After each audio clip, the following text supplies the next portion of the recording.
and welcome to Roanoke County Today. I'm Teresa Hall, Roanoke County's Public Information Director. This month we have a variety of segments to share with you, from how to safely decorate your home for the holidays to some changes taking place with the county's recycling program. Plus, what would the holidays be without a visit from Santa? We'll take you to the annual Christmas tree lighting held for the very first time at South County Library. Those segments and much more, hope you'll stay with us.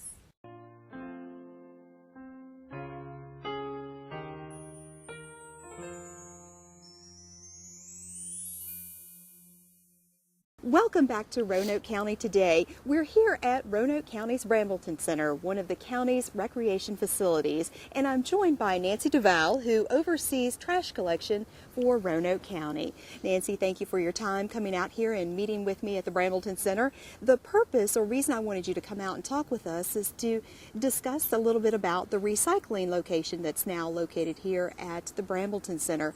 It's my understanding that the recycling trailers that used to be at Hidden Valley are now here at the Brambleton Center. Yes, they are. We had to move them away from that location, and we wanted to find another location in the southwest part of the county, and the Parks and Rec Department graciously offered to let us put it here. And so it's in the back parking lot of the Brambleton Center, correct? Correct. When you come into the parking lot, it's over to the right. You can't miss it. And why did you feel like that this was a good location to move the recycling trailers to? Well, it's still central for South County. True. They don't have far to go, and this facility is used very frequently, so there's a lot of traffic, and we just felt like there would be a lot more monitoring going on, and perhaps we could prevent some of the situations that had happened at other locations. Right, and we don't want to blame anyone. We want to just basically educate the public about some of the things that they can do, and we can do as well, to try to extend the life of the recycling trailers throughout the week, because they do get quite full. Yes, they do. We don't like to complain when people use it, and they're using them, and that's fabulous. Sure are. That's really great. The problem is that we can't quite keep them emptied enough, and there's some things that people can do to help. When you're free to put cardboard in them. Just make sure that you mash it flat and slide it in sideways. Don't leave, if you put big boxes in there, that takes up a lot of space. That's true. So anything that can be flattened is great. Milk cartons, 2-liter bottles, anything plastic that can be flattened, that really helps a lot. Cans, anything that can be flattened. If you can flatten it, that will probably make it so that we can keep it emptied and keep the area nice and clean for everybody. And that was one of the issues at the Hidden Valley location, that there was some debris, some excess recyclables, and also some trash that was ending up outside of the trailer area. Correct, yes. And so as far as the trash itself, that is one thing that really doesn't have any place at the recycling locations. Household garbage. Yes, that's true, and especially for Roanoke County citizens, that we'll pick it up in front of your house. So please don't bring it to the the recycling trailer and leave it. We'll pick up your bulk items. Anything you. Because household garbage is picked up every week, and then we offer bulk and brush service every other week. Correct. And I guess if you have any questions about when those dates are, it's on the Roanoke County website under trash. Yes, it is. Or they can simply call our office. Either one. We'll be happy to help them. And how often, just for folks to know, how often are these recycling trailers emptied? In our high-use areas, like we expect this one to be, and the one at Cox Communication, we check them every day. Most of the time they're emptied every day. Now, of course, if they don't need to be emptied, we don't take them, but we check them every day. And we come out here first thing Monday morning and check. We check Friday afternoon. I mean, we do our best to make sure that they are emptied as often as they need to be. And the weekends are one of the high volume times. Yes, they are. If that would help us a lot, if people would use them more during the week when we check them every day rather than Saturday and Sunday, when, even if we wanted to empty them on Saturday or Sunday, we can't. We don't have anywhere to take the material. So that's just really not an option. So it would really help us if people could use it during the week instead of on the weekends. So that reminds me of another question that I've gotten myself, and that's why we don't have more trailers available, and it comes down to basically funds to make it happen. It does. At this point, with the way the economy is and the county's shrinking budget, there's a lot of priorities, and we just don't have the funds right now to expand the recycling program. Okay. I hope we can. but right now we just can't. Okay. Well, real quick for the viewers watching, let's go ahead and recap. We've got the Brambleton Center as a recycling location, and if you could quickly just mention some of the other recycling locations in the county. We have Cox Communications, we have Hollins University, we have William Byrd Middle School, and Glenver Middle School. Okay, so that's 5 locations throughout the county. And there are of also course, the transfer station. Transfer station. There are also locations in Salem as well. There's the Salem Walmart. I mean, that's a different locality, but we don't mind. They don't mind, and we don't mind it. You know, if someone's willing to recycle, please take it to the most convenient spot for you. Right. Well, some good information. Thank you very much, Nancy DeVal. We appreciate your time. Thank you. And stay with us. There's much more Roanoke County Today ahead.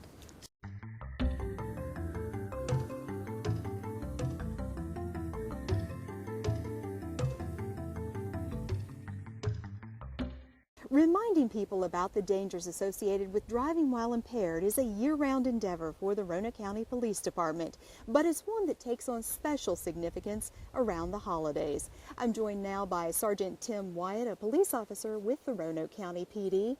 Sergeant Wyatt, thank you so much for taking the time out to talk about what's a holiday campaign that's going on right now to educate the public about the risks of getting behind the wheel while impaired, and that includes drinking and driving or driving using prescription drugs or whatever the case may be. Absolutely.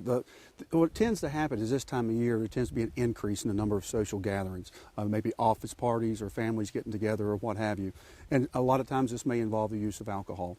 And unfortunately then sometimes when somebody consumes alcohol, they may make that possible fatal decision to go out and drive afterwards. So this time of year we use both publicity, high publicity, trying to educate the public the inherent risks associated with drinking and driving, but also we increase our enforcement presence, because if people choose to drink and drive or to do narcotics or even prescription drugs that affects them negatively when they're driving, we're going to look for them and we're going to try to arrest them.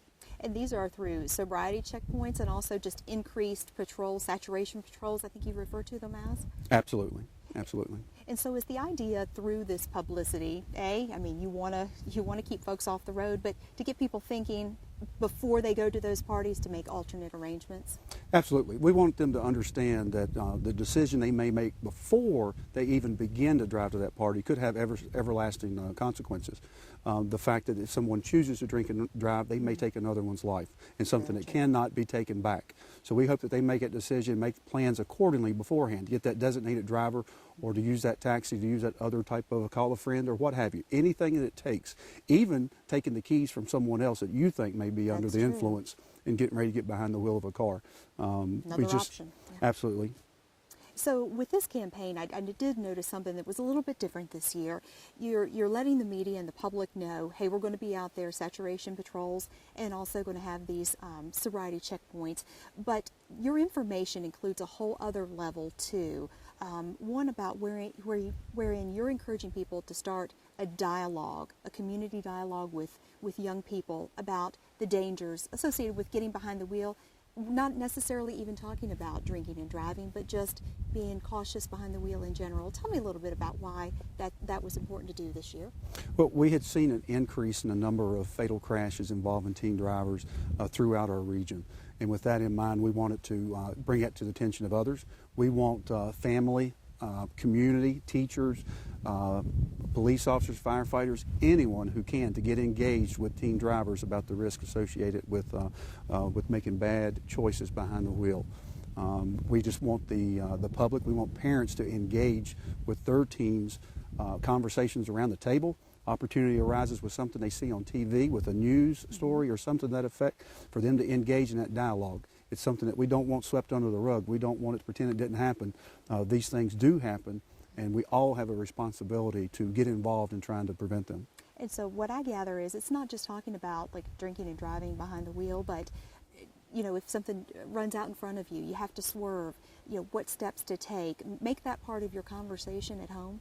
Absolutely. We want conversations and dialogues that encompass the problems that we have seen associated with some teens making poor choices behind the wheel, such as being distracted, whether it be through use of a cell phone device or too many people in the car or anything like that. Speed related, of course, any type of impairment, be it from drugs or alcohol, but all these things in consideration, looking at all the reasons why teens can be involved in a crash, and talking with them about it. If we don't talk about it, then it doesn't seem like it's important to us. That's why we want parents and friends and neighbors and teachers and all to be engaged. We also want people to be engaged with the different types of electronic media that's out there, whether it be the Facebook or their private email accounts where they're sending it out to their friends and the Encourage parents. them to talk. Absolutely. Well, I noticed your holiday campaign poster was a little bit graphic, a little bit unusual this year in that you say, and it's to spark conversation, and this certainly might do it. We want to spend your holidays at home, not in the morgue. And why was that important to use that sort of in-your-face type of message? Is it because it's easier to reach young people that way? I think you can certainly encourage dialogue, even with the shock factor. And that's what it is, a shock factor almost. And unfortunately, it's real. It's real. So even though it has a certain amount of a shock value to it, that should encourage some dialogue.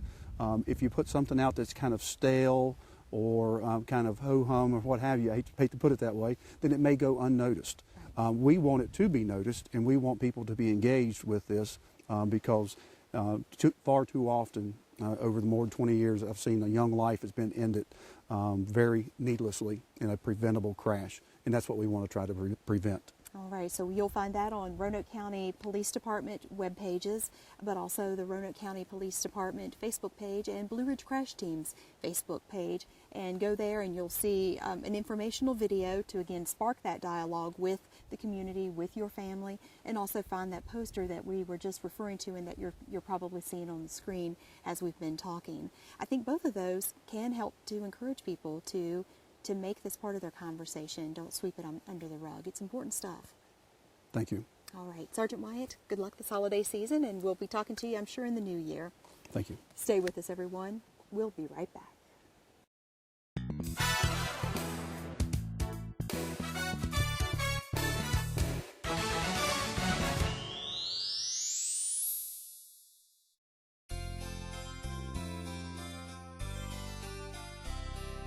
One of the things that really concerns me this year is the fact that Thanksgiving came early. I have been out doing our Christmas tree tag program that we do in Roanoke County and handing these out to Christmas tree vendors. And as I was talking to some of the Christmas tree vendors, they started selling Christmas trees, live Christmas trees, as early as November the 17th. That worries me because a live cut Christmas tree is only going to stay good for maybe 2 or 3 weeks. And if we put the tree in our house November 17th, we're going to have a whole lot of dry Christmas trees before we ever get to Christmas. Very important to keep that Christmas tree watered, to take care of it, to make sure that it's watered every day. That is so important to do to make sure that we don't have the dry tree. One way you can check your tree is to check the needles on the tree. They shouldn't pull out from the limb. They shouldn't break if you try to bend them. If you pick your tree up and bounce it on the ground, a lot of needles should not fall off the tree. If they do, that's an indication you have a very dry Christmas tree. If your needles start to fall off your tree after you've already got it in your house, again, indication of a very dry tree, and we need to get rid of it and get it out of the house. I can't tell you the difference it makes between having a dry Christmas tree and a well-maintained, watered, live Christmas tree in your home. That's a huge difference, and so we really need to water them and take care of them. And I'm concerned about the time that they're in your house, especially this year with Thanksgiving being so early this year. Well, we always come back to lights. We want to inspect those lights, make sure there are no frayed wires, make sure we're using lights that have been tested by an independent laboratory, somebody like UL or something. Nothing wrong with the lights, no kinks in the wires. That's just an obvious ignition source for a Christmas tree. But there's also things like candles or kids that might play with matches and lighters. Any kind of open flame around a live Christmas tree can be very hazardous. I wanted to show you today these. We haven't seen these in a really long time. They're kind of old-fashioned, but somebody found these and gave them to me just this year. This enables you to put candles on your live Christmas tree or even on your artificial Christmas tree. We do not recommend this at all. That is a big no-no to use candles, especially on a live Christmas tree, but on any kind of Christmas tree, we should never use these. That's a big hazard to have any kind of open flame around the Christmas tree. Another thing that comes to mind is where you put that Christmas tree. We obviously can't block an exit with a Christmas tree. We see some people that do that. Well, it's Christmas, tree will only be up for a month. We'll just put it here in front of the back door. But you might need that second exit if there is a fire in your home to get out. So we don't want to block any exits with any Christmas trees. And we have to be careful not to put the Christmas tree near a heat source.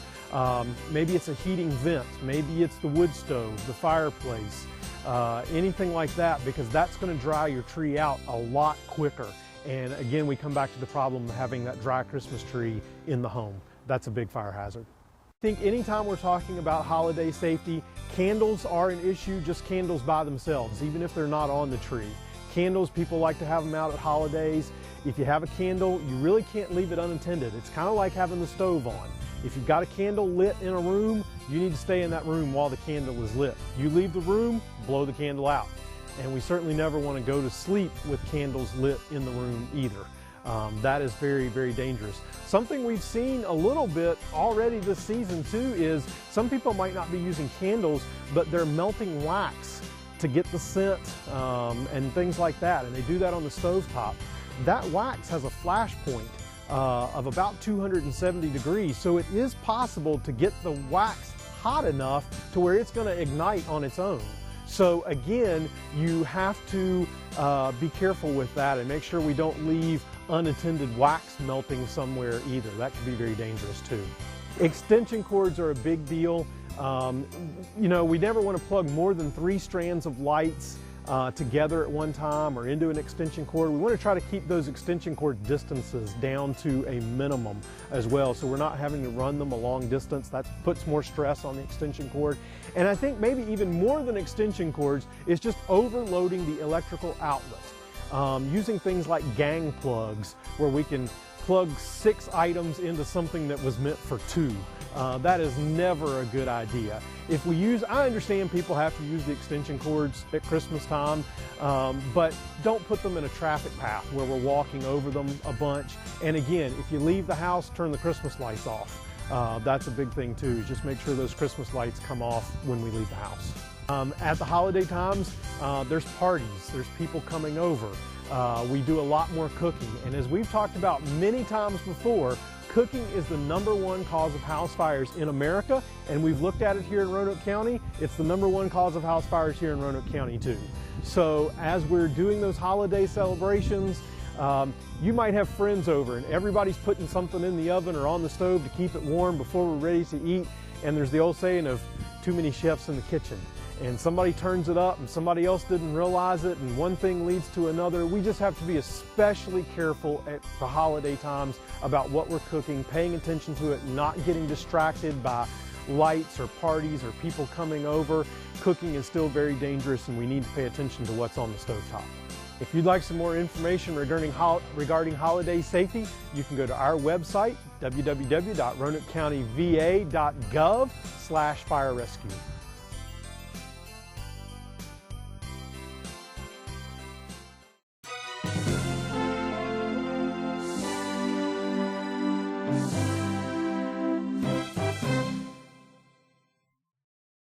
It's always nice to be able to share some positive news, and that's exactly what we plan to do as part of this upcoming segment. In late October, the Prevention Council of Roanoke County learned that it had received a $125,000 federal grant to put toward its already outstanding drug and alcohol prevention work. Here now to talk more about this federal grant and another one that the council received earlier this year, I'm joined by Nancy Hans and Brittany Sandage. Make sure I get your names there, get those out correctly. And both of you are with the Roanoke County, or the Prevention Council of Roanoke County. You have to be so excited to have received this grant, and it's wonderful news. Thank you. We are. We like to continue the work that we've already started.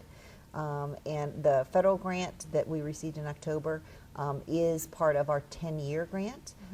And the mission is, Prevention Council's mission is a healthy development of youth and community, and we have many partnerships in the Roanoke County community and beyond that we work with in order to further our mission. Exciting news for you too, Brittany. I know you get out in the community an awful lot. I do, and what's been really great about the new grant, it's very much around the crash prevention. So we're looking at safe driving, and we're looking at young drivers, 15 to 24, and it's the first chance we've had to really focus on that young adult population with relationship to prevention services. So it's exciting. Well, so Nancy, exactly what are you going to be able to do with the grant funds? Okay. Well, the Prevention Council of Roanoke County is a nonprofit here in Roanoke County. We've been around since 2001, and our mission is really to work. We do a lot of data with Virginia Tech, that's one of our partners, and we further that data and we look at the programs that we work with in the schools and in the community. We also partner with Roanoke Children's Theater to bring information about different risk factors. We look at what we do as either protective factors or reducing risk factors in the community. We work very closely with law enforcement. And we work very closely with ABC. We also work closely with Family Service. There are many partners just in and around the Roanoke Valley that we collaborate with so that we can further this mission of promoting a healthy, safe environment. And Brittany, how does your work dovetail in with what Nancy does? Well, so much of what the council's been focused on the last few years has been around underage drinking. It's been a huge focus for us. We knew from data we've been collecting through school surveys that we had a lot of it happening, and so one of the things we've been able to do with this new grant is not only pair off the fact that we've lowered those underage drinking rates over the last few years, but now we're able to kind of look at what about the driving element and figure out more just about what are our law enforcement officers seeing when they're out in the field. What do parents think about what's happening? Talking to the actual 18 to 24-year-olds and getting their input on, what's it like to socialize in our community, and does that involve alcohol, and how can we be safe? So it's been a wonderful experience to pair off the mission we have with the council with this older group. And you've secured another grant earlier this year as well, so how does that going to fit in? And what grant was that, and how does it fit into what you do? It's a state incentive grant. It is a mouthful. So many of our grants are. They are. They are. But what it's allowing us to do is kind of extend the questions we get to ask. We've been able, for the first time, to be able to work with the Sheriff's Department. We've been able to work more closely with court services. And we've looked at everything from marijuana use to drugged driving to drunk driving. We've been able to also, recruit parents, get them much more involved with the volunteer work that we do as a council, and so that's been a great benefit to this. Are you seeing more of a community dialogue the longer that your organization is out there trying to promote this? Yes. Absolutely, and that's where we know from our data that when we come together and collaboratively do these things, then the data has shown that we really can make some outcome differences. We know that we targeted underage alcohol use over the past really 10 years, and our data has shown that high schoolers in 2002, 30-day use was around 45%. Mm-hmm. It's now down to 32%, 30. And that only happens when we are on the same page, when we are saying the same messages. Mm-hmm. And there are more and more parents that are getting involved, and more just business and community members that see that the way that we keep our community healthy is that we do need to work collaboratively and send same messages out to youth and the community. So Brittany, it's not about one group or one organization, it's a whole. Oh, absolutely. I mean, at this point, with my grant as well as with the grant that we received in October, you pull everything from Health and Human Services to law enforcement. As I said, the court system, Dr. Lang with the school system has been incredibly supportive of our efforts.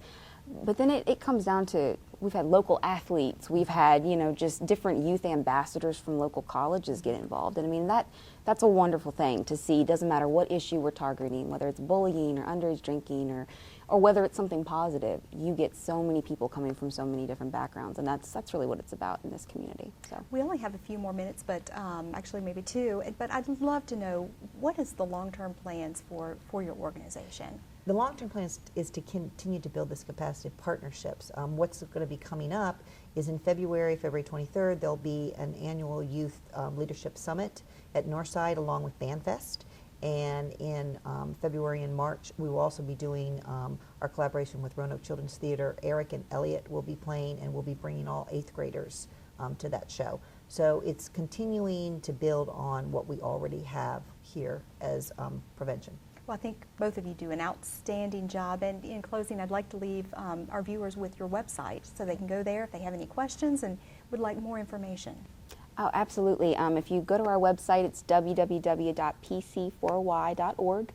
We have lots of resources for parents, for youth, upcoming events, a calendar of just resources, and they can find everything they need there, from how to have a safe holiday to how to just have fun on the weekend. So, all right. Well, some great work you're doing. Thank you, and best of luck to both of you in the future. Thank you. And stay with us, everyone. We'll be right back. That's all for this edition of Roanoke County Today. We leave you now with some of the sights and sounds from this year's Christmas tree lighting held for the first time at the new South County Library. From all of us at Roanoke County and Roanoke Valley Television, wishing you very happy holidays.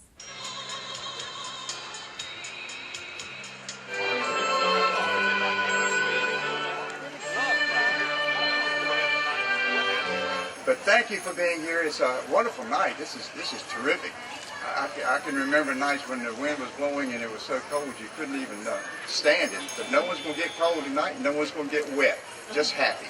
So thank you for being here, and I want to introduce Diana Roosevelt, who is director of our libraries, for a welcome. Well, welcome to South County Library. Is this a great venue for this, or what? Yay!